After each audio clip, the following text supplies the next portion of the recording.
Hey everybody, how's it going? I'm out on my first snowshoeing of the season. I just want to do a quick trail tip video. Two things, these are snowshoe based. First, trail tip, when you're snowshoeing and you have to go down a steep drop or you have no other choice, this is just a kind of a cross section of a couple of old logging roads. What you want to do if you're going down a steep section, you want to do side steps.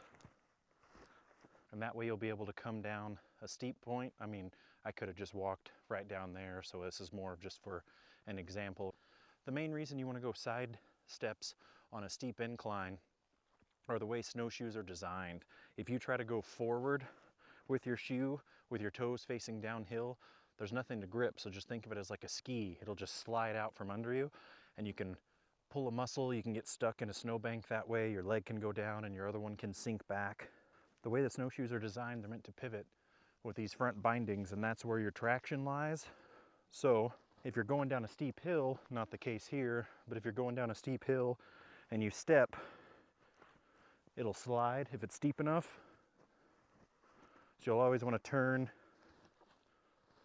and sidestep your way down if it's too deep, because you're giving that surface area the most amount to grab onto. If you try it just without, and you step, your feet, your snowshoes can slide and dig in, and that's how you can pull a muscle in your leg or break your snowshoes.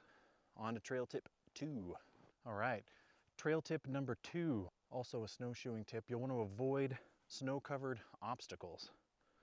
I know that sounds silly and redundant, but hear me out. You never want to step on what looks like a snow-covered obstacle unless you're 100% sure of what it is. And I know that sounds funny, but like for example, this is a snow-covered rock.